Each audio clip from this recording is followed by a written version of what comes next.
Beyond Technical. Competitive gaming. Welcome back to another episode of Beyond Technical. This time I decided I'd try a little bit of an older format that I did of the show and I guess see if this is preferred. I'm going to give you some match commentary. Now what I did is I hopped online and I just hammered out a couple of matches. I decided to get myself back up to 3,000 player points. I started at 2971 and this is how many matches it took me. I'm only going to cut out one match, so in the beginning or in the middle you might see my points go up by one. It's because there was a Hakkan I played who really didn't know what he was doing, and all I did was just punish him with almost double perfects, and you can't really learn a whole lot from a player who doesn't know how to block. So without any further ado, let's get into some match commentary. I'll tell you guys what's going on as it happens and try and give you a bit of insight. Alright, so this is a match against an Ibuki, and as you can see, she opens up with a couple focus attacks, and she pokes her way in really well. Now, I know that one of the mistakes I made in this match is dropping things. I was really kind of fresh and new. So I block my way out, I do a little mix-up, jump over, and I get the opening, or the jump in overhead, and I drop the combo. Ibuki puts her pressure back on me, and she goes for a little mix-up there, and I kind of mess it up. I catch her on the back dash with a nice dash punch. I catch her with another headbutt to kind of punish her stuff, and I'm kind of holding my own here, but she's jumping all over the place. She's playing like an Ibuki. It's very mix up, very crazy, and you can see me doing a lot of like jump backs to try and bait out to see if she slides towards me. So there I finally don't drop my combo and actually get a successful kill and finish off that round with a victory. Now the thing with Ibuki that you have to keep in mind as you're playing is that she has this mix-up game. Once she knocks you down, she has this 50-50 mix-up. She jumps overhead and she can throw a knife in front or behind you. It's really confusing. I still get caught by it all the time. The other thing I keep doing is every time I mess this up, she does this combo into her neck breaker. So you see I mess up, here it comes, and boom, neck breaker. So I keep giving her these free neck breaker punishes by dropping my combo, which is really, really bad, and it's basically going to throw away rounds if you keep doing it. So I do a little bit of a risky dash there. She wakes up with basically her version of Shoryuken. And again, I drop the headbutt. I keep doing this. It's just losing me the game. Now this Ibuki actually seems to be about a one-trick pony. If you watch what she's doing very carefully, she's always crossing me up on every wake-up. So if I just block the cross up high, I should be okay. So there's only one time so far that I think I've mistakenly blocked this, and it's because I assumed this Ibuki was a two-trick pony, but I don't believe she is. She's only ever done the one mix-up on me after a knockdown. Hitting a lot of random focus attacks, and here she gives me an opportunity to cancel into my super. Now I make a mistake, you should just hold kicks the whole time, Balrog's super, but for some reason I do it like the Ultra, where I do a punch on the second one, which is actually less damage, significantly less damage as well, which is probably going to put me in some trouble. Ibuki's got some nice corner pressure on me here. She's got me mixed up with some dirty combos. She's holding me down really well. And she keeps making this critical mistake where after the focus attack, she kind of dashes into me, and it gives me a free throw if I don't get crumpled. People are so used to a crumple after focus attack that when you don't get one, you can often just catch them with a dirty throw. There, I drop my combo again, handing her another neck breaker and throwing away the game. So as you can tell, one of the biggest issues we've got going on right now is that I am rusty. Vlogging on when you're rusty is really tough, so just hopping straight into ladder is a bit of a risky play. Now, if my goal here is to hop back up to 3,000 player points, I'm not doing very well because I just lost about another 100. Okay.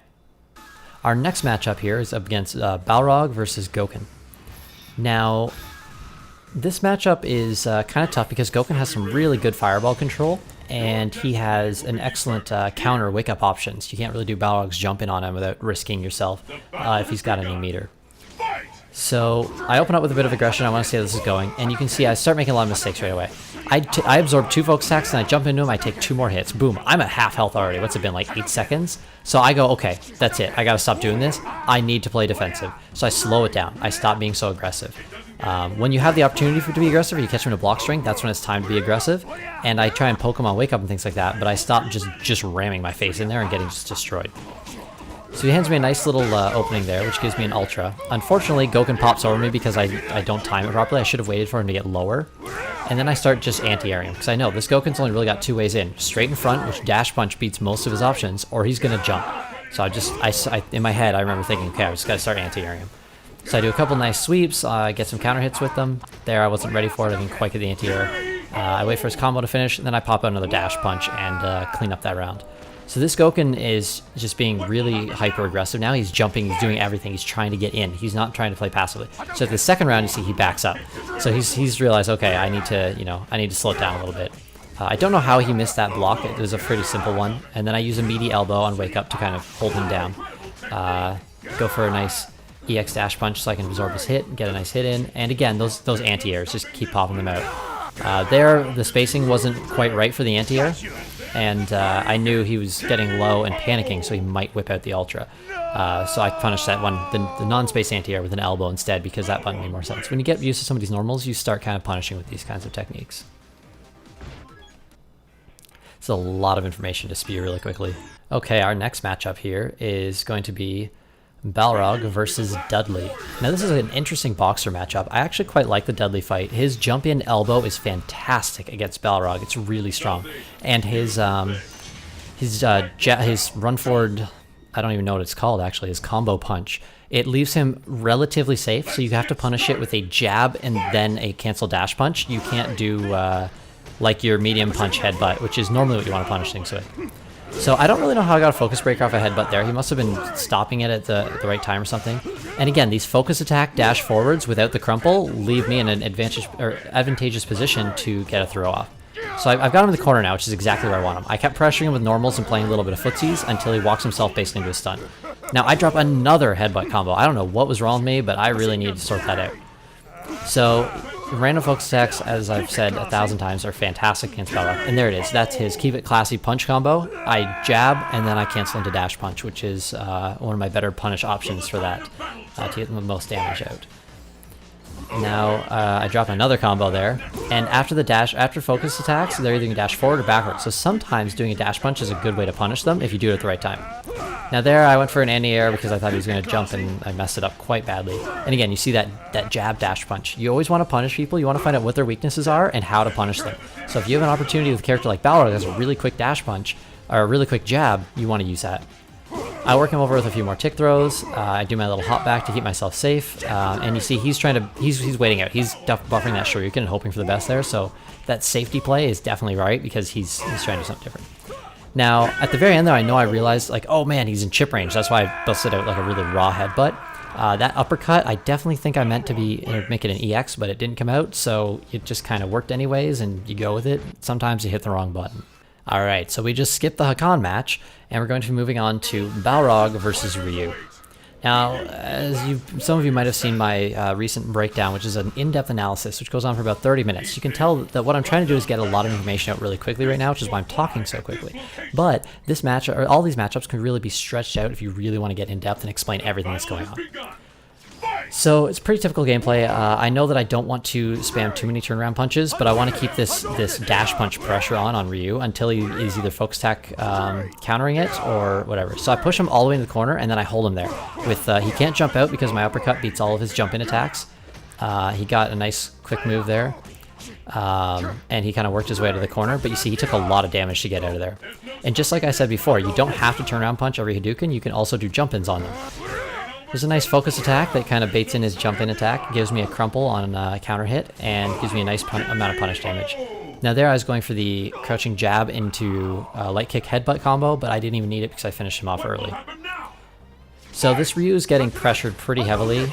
Again, after the fireball, after the double fireball, people often throw singles, so use that. Yeah, see, I went for the crouching anti-air, kind of messed it up a little bit, so he got his jump-in attack. And these safe jump-ins I'm doing leave me susceptible to throws quite often. So I open him up with a crouching jab because I'm often doing tech throws, just so you guys are aware. When I do crouching jabs really closely, I also push the kick because it gives you a tech throw if they happen to go for a throw. So I punish him down with the Ultra, and I just have the huge round lead here. This Ryu is basically just getting controlled very, very well. And you can see he's throwing out whiffing random shurikens because he's trying to catch the dash punches, which is just not a good idea.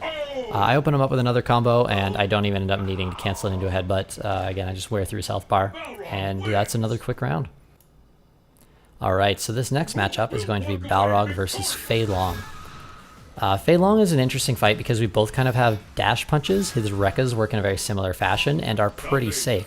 Now, actually a comment posted on another video I made, which I wasn't even fully aware of, is that you can punish Rekkas with your crouching jab if you time it properly, which is a little bit tough because while I'm recording I get a little bit of frame delay and I'm also online. So you can't always punish with your jab like you would like to, but if they're close enough, you should be able to pull it off with a crouching jab, or a standing jab as well, I guess, and cancel that into a dash punch.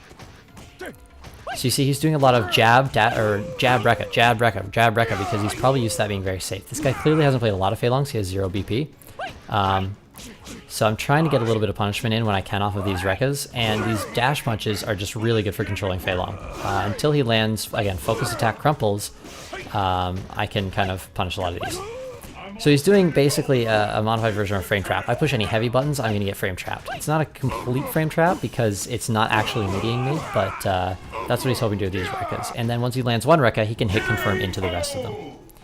What you're seeing a lot of in this game is just straight footsies, but footsies with jab, or with rekkas and with dash punches. Basically, think of dash punches like projectile. They work in a very similar fashion. You want to shoot them off, they're very quick. They just don't go quite as far, so they're like the short projectiles. Unlike some of the projectiles, though, you don't bait them out with slow shots. Alright, so this Fei Long, one move that he's got that really just beats Balrog is his crouching fierce. It goes so far, it just does such a great job. I keep using my meter to kind of push through this little jab pressure that he's doing and try and catch him with an open hit. See, I was trying to do it there, but he actually ended up with going for focus attack, so I got myself caught. A few more jabs. Again, a lot of dash punching because it's working so well, and trying to control just my spacing. Now, I missed a decent anti-air opportunity there. And there's my overhead, which I fail to combo into. I mess it up. But again, Balrog has a great anti-air. Crouching heavy punch just controls the skies. So I put a little pressure on this Fei Long, and I managed to corner him. Getting somebody in the corner is a really fantastic way to control the match because they only really have 2 options, and they're probably going to end up jumping. And with a character like Balrog with such a strong anti-air, you can really shut down their jump play. Now, lucky me, we get this Fei Long again for a rematch. So he wants to come back to get a few more, another game in, and I'm getting real close to 3k player points. So let's see if I can't pull it off with this Fei Long. Again, we play very similar to last time. No one's really completely changed up their playstyle. You see there, I do my combo and I drop it, which leaves me with a jumping back because I didn't buffer the headbutt charge properly, which is a huge problem on Balrog. I do that all the time. It's very hard. Again, I pull it off again. I do the EX uppercut and I lose the charge time. The charge time is extremely specific. It's actually super hard to do that. It took me a very long time to get to the point where I could land it ever in a ranked match, much less consistently.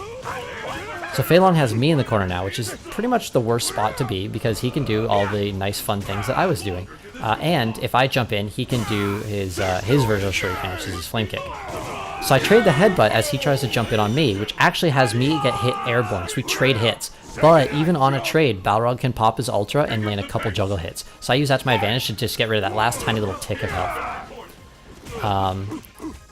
There, so I'm landing my combos there, I'm boosting my meter.